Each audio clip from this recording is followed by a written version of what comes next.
Umut Kervanı umudu yeşertmeye devam ediyor. Allah'ın izni ve yardımı ile inşallah çağrısını vermiş olduğumuz Suriye'nin İdlib kentindeki mazlum, mustazaf, garip guraban olan o insanlara yardım etmeye devam ediyoruz.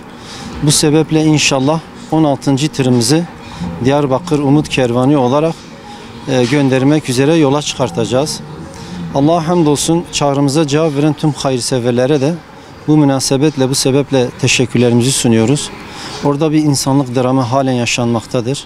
Yüz binlerce insanlar evlerinden, yurtlarından edinerek kırsal bölgelere yerleşip orada hayatlarını zor şartlar altında sürdürmektedirler.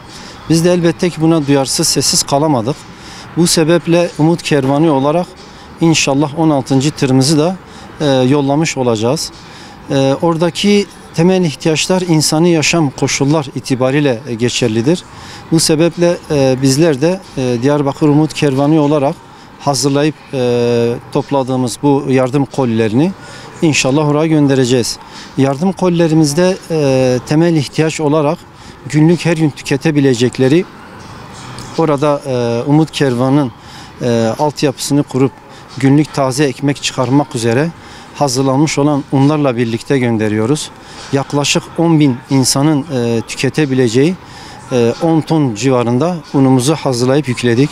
Bunun yanı sıra önümüzde kış olması sebebiyle kadın, yaşlı, çocuk demeden onlar için hazırlanan giyim eşyası da hazırlamış bulunmaktayız. İnşallah bugün hazırlanan bu tür Allah'ın izniyle Suriye'nin o İdlib kentindeki o çaresiz koşullarda yaşayan o mazlum Müslüman halka gönderilmek üzere yola çıkacaktır. Malumunuz önümüz kıştır. Kış çetin geçiyor. Dünya üzerinde salgın musibeti, belası devam etmektedir.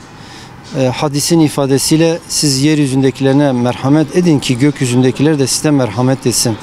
Kaidesi mucibince biz de inşallah umut kervanı olarak gökyüzünün rahmetini celbetmek sebebiyle bu tür çalışmalarımızı dün olduğu gibi bugün de Allah'ın izniyle bundan sonra da sürdürmeye devam edeceğiz.